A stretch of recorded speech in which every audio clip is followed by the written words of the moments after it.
Salute BookTube. Welcome to my channel. Thank you for being here. It's been a while since I made the tag video, so I thought I would make one. Uh, I was tagged by a tag that's been going around on BookTube for a while, but I've been tagged by two separate channels, so that's all the uh,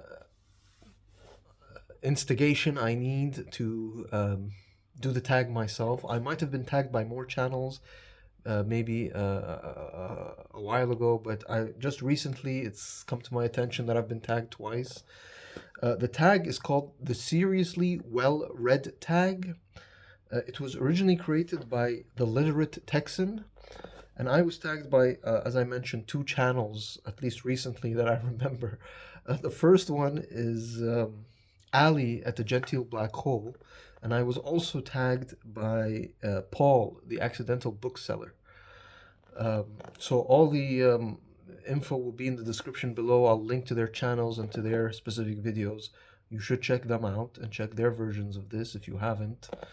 But yeah, it's been going around for a while. I'm a bit late to the party, but better late than never, I think. Um, yeah, so with that, we'll get to the prompts. The first prompt is, what book made you take reading seriously? For this, I chose this book. It's by Victor Davis Hanson, and it's called An Autumn of War. Sorry about the glare. Anytime there's a book with a dark cover, I've got the problem of glare on my lighting. Oh, there you go. It actually looks good like this, although it's not very straight. The subtitle of this book is What America Learned from September 11th and the War on Terror, or the War on Terrorism. Um, for those of you who are new on my channel, you might not know my reading history. I was, as a child, elementary school, I was a reader, an avid reader. My teenage years, high school, secondary school, basically, I just stopped reading. I just stopped reading, unfortunately. And then I got back into reading when I went to university. So we're talking when I was 19, 20, 21. And at the time, this book, again, about September 11th and the War on Terror, when I was in university at the time, I guess I'm aging myself now. The War on Terror, well, September 11th was still quite fresh, and the Iraq War, the American invasion of Iraq, was front cover news almost every day. Um, Victor Davis Hanson was a very unique voice. First of all, his background was quite unique. He was a classics professor, but he was also a farmer, and he's a military history expert. So he's those three things, and those all came together in his writings at the time. The other thing you should know about Victor Davis Hanson, he's a very conservative commentator. He was very pro-war, pro-Iraq war. At the time when there was the vast majority of what was then the mainstream media, which was a new term, there was a lot of commentators that were anti the Iraq War, commentators and society. But Victor Davis Hanson was a very pro-war commentator. Now, in recent years, he's gone very MAGA and he's sort of lost the plot, at least as far as I'm concerned. But here he was really, in my opinion, at the height of his powers. This book is, it's not a history. It's not a history of from September 11th and then what happened. Absolutely not. These are actually sort of like opinion pieces. There's about 30, um, almost 40, 36, 37, almost 40 articles. Just him recording his thoughts from 9/11 up until there was the clamor about the Iraq War and all the controversy surrounding it. But again, why? Let's just remind ourselves what the prompt said. It said a book that made you take reading seriously. Um, you would think, what would a classicist who's an expert on ancient Greece and ancient Greek warfare and ancient Greek farming have to do with 9/11 and the War on Terror? But this book, it's really he really makes the case of why America went to war. And he does it quite convincingly, even if you don't agree with what America did. And the just going through the book, there's he discusses Athens, Sparta, World War II. If I just open the book, Islam, Churchill, I'm just India. Edward Said is here. Christopher Hitchens is here. It's just different. He just he uses all his rhetorical powers, writing, not speaking, but written rhetorical powers to make the case.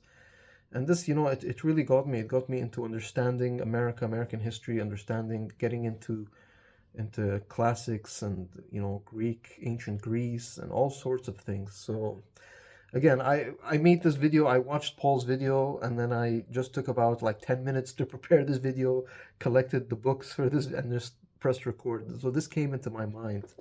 Uh, Again, at the time, when 9/11 was fresh, and I was very young and still, making sense of everything, I guess. The second prompt says, "What book did you pretend to understand? Be honest."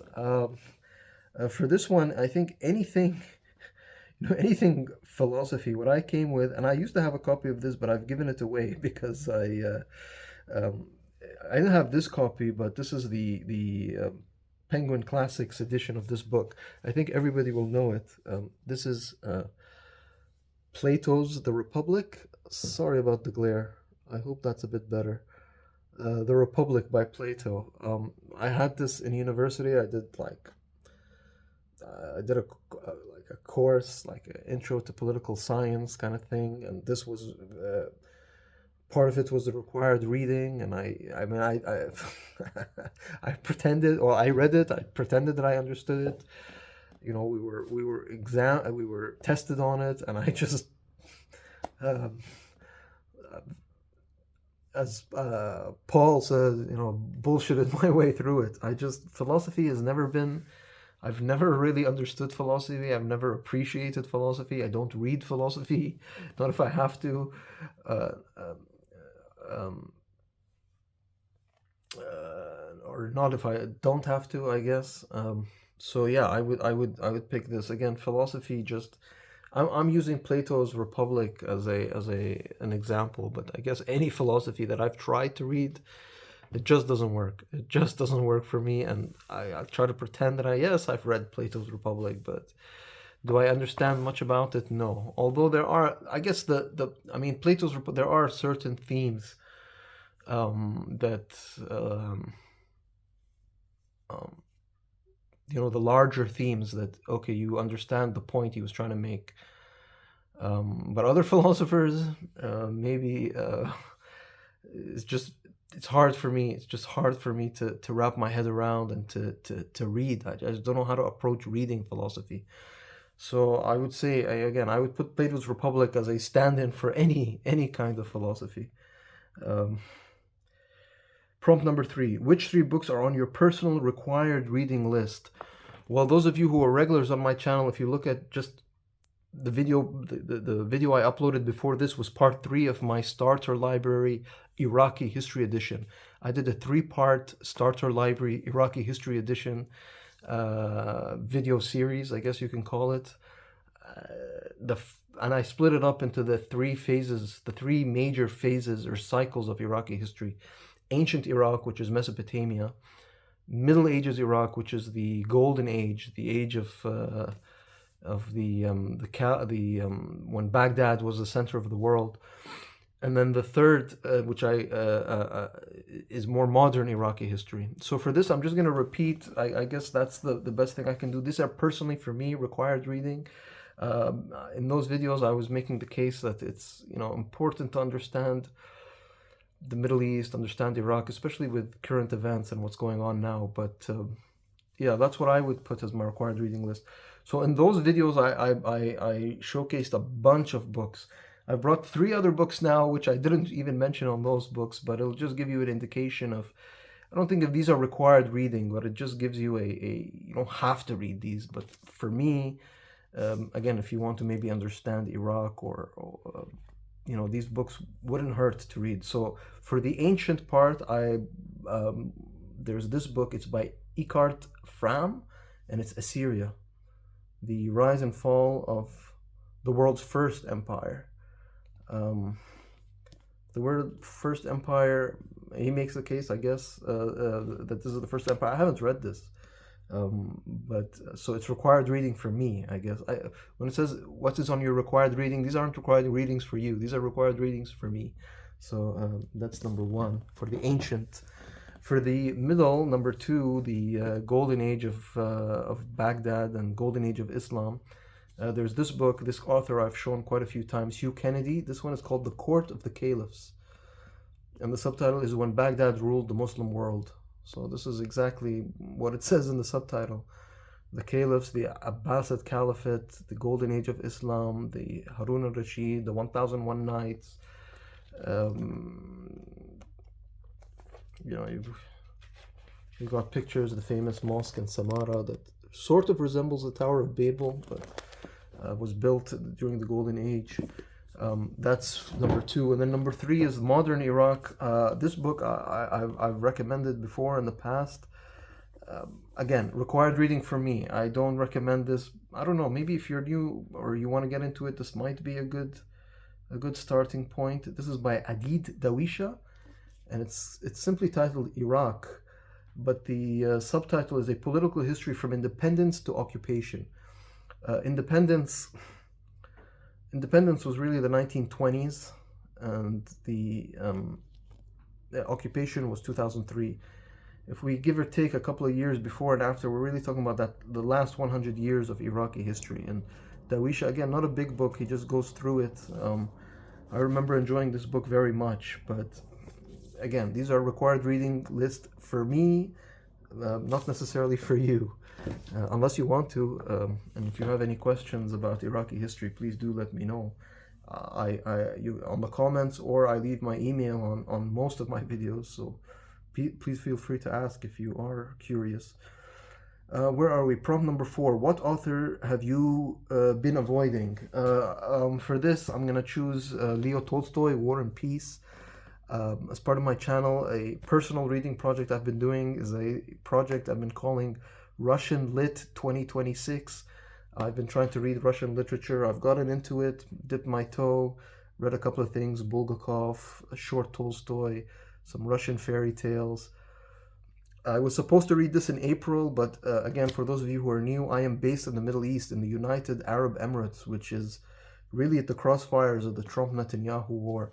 So the plan was to read this in April, or not in April, in March, but March was the whole war started, and I was in no position to read this chunker. Then April came along, and I had a lot of other reading projects in April, so that didn't work out. I want to read it in May, but in May I'll be traveling at the end of May, and then it'll go into June. I don't want to travel. This isn't really airport reading, I don't think. So I've been avoiding. Again, the size is intimidating. I just need the perfect time. I know it's a bit cliched, but I do need the perfect time. So I'm thinking July or the summer at least. I'm thinking finally I'll get to this, because I've been avoiding it for quite a while, quite a few months now.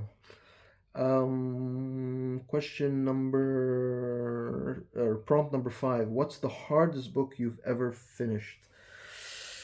For this, I'm not going to put the hardest book I've ever finished. I saw Paul's video. I remember Ali's video, and I said, okay, now I really need to do this because I've been tagged twice. I took about 5 to 10 minutes to think about it, looked around my library and just picked stuff. This isn't the hardest book I've had to finish, but it's, at least in recent memory, it was quite challenging. We can put it that way. And that's Michael Burleigh, Earthly Powers. This is again, for those of you who are new, you're going to notice I've got mostly a non-fiction bent to this channel, but the subtitle of this is The Clash of Religion and Politics in Europe from the French Revolution to the Great War. So basically 19th century European history, but again, what is that? The clash of religion and politics. It was difficult. First of all, Michael Burleigh, a little bit of he likes to use a lot of big words, a lot of fancy words, so it's difficult in that perspective.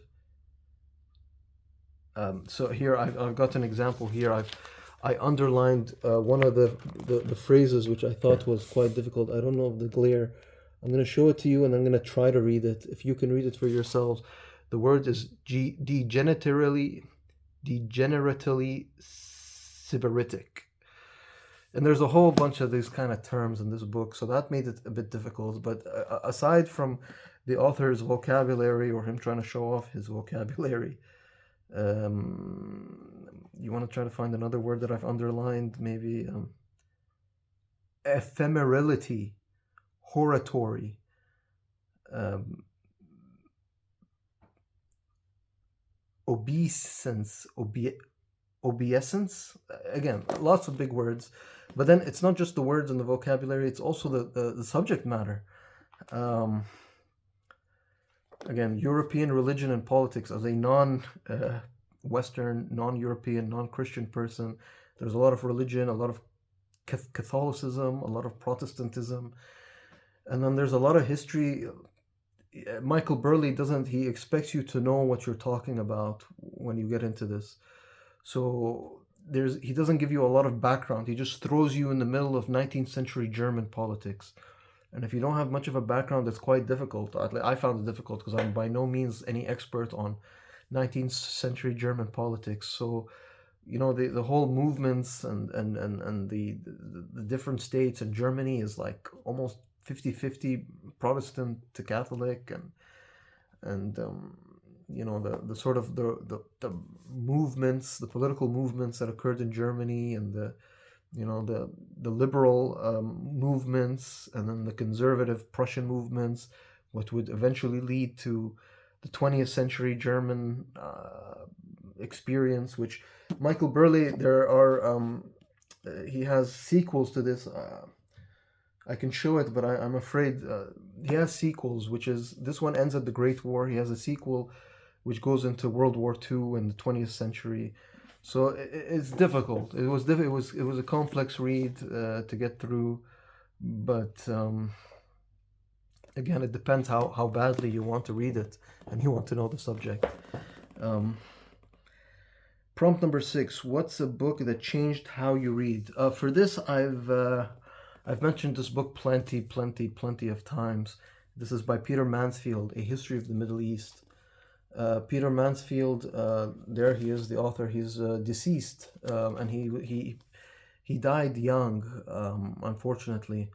But Peter Mansfield was a diplomat with the British Diplomatic Corps in, I believe, in Beirut in Lebanon, and he just started to see what the British, and this is post World War II, what the Americans, who were starting to get involved in the Middle East in a bigger way than they had ever been before.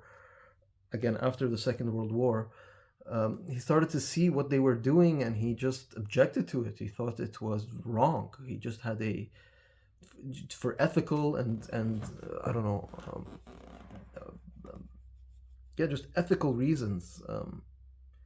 He thought that their policies were wrong, and yes, wrong. I wanted to say evil. I don't know if evil is the right word, but just. So what he did was he quit. He quit a very comfortable job with the British Civil Service as a diplomat, and he started to get into journalism and writing. And this is probably his most famous book. You can see the amount of notes I have here, and this changed the way I looked at the world, because what Peter Mansfield did here was he discusses modern Middle Eastern history, basically the 19th and early 20th centuries, really the fall of the Ottoman Empire, that sort of thing. He discusses that, and while I was reading it, I just comparing it with contemporary Middle East. Again, those of you maybe who aren't living in the Middle East might not see the direct correlation, but for somebody who lives in the Middle East, reading this book, it changed the way I see things. I was really, it changed almost my worldview, really. So again, maybe this is for me personally. I know that other channels, other booktubers, for example, when I was singing this book's praises, I know that two channels, Mike at Bibliophile Bookscapes and Alex, oof, I forgot the name of his channel, but I'll link both their channels. They both picked this up and read it based on my recommendation, and I was like nervous that they wouldn't, because they're very intelligent, they're very well read, but they're really from the American Midwest, middle of America, but so I don't know if it affected them the way it affected me, but it's very popular. This is the fourth edition. I believe there's a fifth edition which I have. I should have brought that one. This is my beat up copy with all my notes and my post-its, but. Yeah, what did the prompt say? The way that changed how you read. Yeah, definitely made me look at reading history um, very differently, much more carefully. And like I said, this is the fourth edition. I've got the fifth edition because this fourth, and fifth, these editions are coming out and they're well into print, despite the author Peter Mansfield's death. I don't know when he passed away, but it must have been in the 90s. But here we are in 2026, and his books are still relevant. This one is a revised and updated by one of his reading friends, Nicholas Pelham, who unfortunately I believe isn't as let's just say I have my issues with Nicholas Pelham, but he, there's it's updated edition to discuss things like the Arab Spring, the American invasion of Iraq, etc. The war on terror, basically. Prompt number 7. Quality versus quantity. Would you rather read 100 good books in a year or 10 great books? This is a tough one. When I saw the prompt, I really don't know how to... I want to say 100 good books so that I can... say that I'm much more well read, show off and say, look, I've read 100 books this year. But that shouldn't matter. If you read one book a year, that's better than 0. If you read 10, it's better than 1. And if you read 11, it's better than 10. So just reading for the sake of saying, oh, well, I've read more, or I've reached a target or a goal, I'm not a proponent of that. So I guess I would say 10 great books. If you gave me 10 books and you said, you're gonna enjoy these very much, I'd probably go for that. But then again, 100 books, 10 books, how long will it take me to read 10 great books? Probably I could probably do it in a month if I really focus, if they're really that great. But if you had 100, maybe that'll give you more time to space it out. So I really don't know. Although maybe the great books you can, the 10 great books you can reread. Basically, I don't have an answer. I'm sorry for chickening out. It's just these black and white. I always struggle with these kind of questions.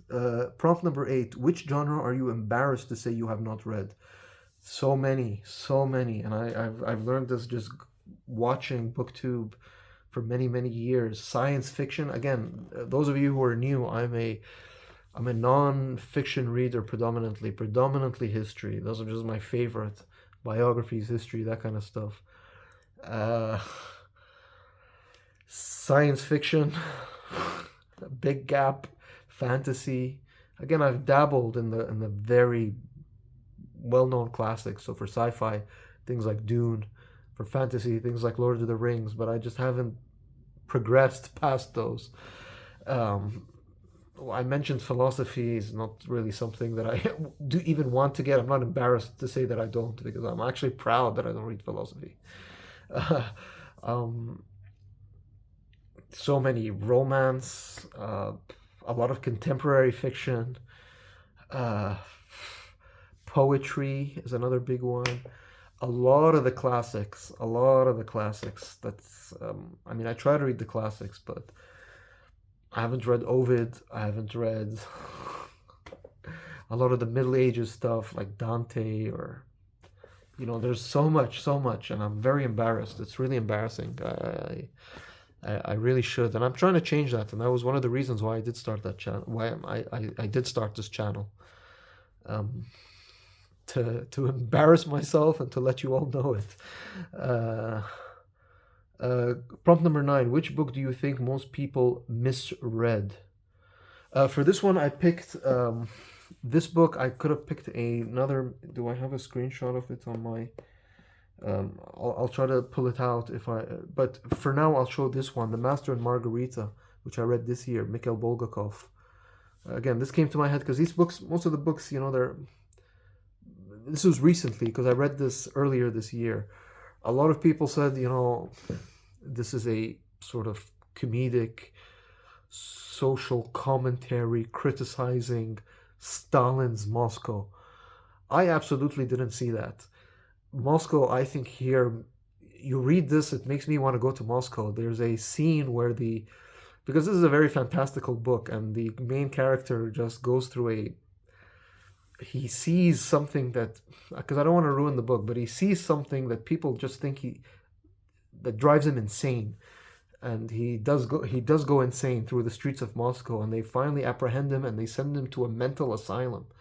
Now, in the mental asylum, he's given a warm bath, he's given a room with a nice view, he's given food. There's a nurse that comes to take care of him. He's given clothing. Then there's a scene. There's a famous scene here in the Moscow theater, and the Moscow theater in the 1930s must have been, I mean, just the way Bulgakov describes the crowds that were there and the sorts of people and the popularity, um, sounds like it was extremely entertaining. And then there's also scenes at the editors club, the writers club, that the one of the main authors is a member of, as a poet, the same one who was sent to a mental asylum. You're given pretty decent food and free flowing alcohol, and you discuss books and intellectual things. I don't know. I think for us booktubers, maybe we're, us book readers, maybe we're. Well, I don't want to speak for everybody, but I think we would settle into a communistic system much better than I don't know, ASMR videos on YouTube, or YouTube videos that I don't know, try to sell you courses or something. The other book, maybe I could mention it as well. Maybe a bit controversial, but I'm gonna have to open it. It might take some time. Um, it is going to take some time. I think I'm just going to cancel it. I think I'm going to end it here. It's 28 minutes, this video. I think, was that the last prompt? Let me just check now. There's one more prompt. Sorry. So prompt number 10. What does seriously well read mean to you? Seriously well read? There's well read. Well, there's you read, and then there's well read, and then there's seriously well read. So again, if you're reading one book, that's better than zero. If you read one book a year, is better than zero. If you read 10 books in a year, that's better than reading one. If you read 100 books in a year, well done. That's better than 10. But again, it's a controversial to say I'm well read and you're not. And it's pompous as well. You can see I have a big library in all those books, but as I mentioned at that question, the last prompt about which genre are you embarrassed to say you have yet to read? Despite all of this, there is so much that I haven't read, that I have to get into, or I should get into. So I don't think you can ever become well read. I think you can enjoy reading, but you can't become well read. That should always be a pursuit and never a destination. It's the journey, not the destination. I guess that's the most poetic, most sort of deep way I could end this video. But thank you to Ali Gentile Black Hole. Check out his channel. Thank you to Paul, the Accidental Bookseller. Check out his channel. Two Brits who do good booktube content. You have to be subscribed to them. You won't regret it. Thank you to the Literate Texan for creating this tag. The last prompt 11 is tag people. This tag has been going around for months now on BookTube. So if you have a BookTube channel and you're seeing this and you want to do it, by all means. But I'm not going to tag anybody specific. I've seen a whole bunch of people do this tag. So yeah, with that, BookTube, I'll wrap this up. I'll thank you for watching this, and I'll say salute, BookTube.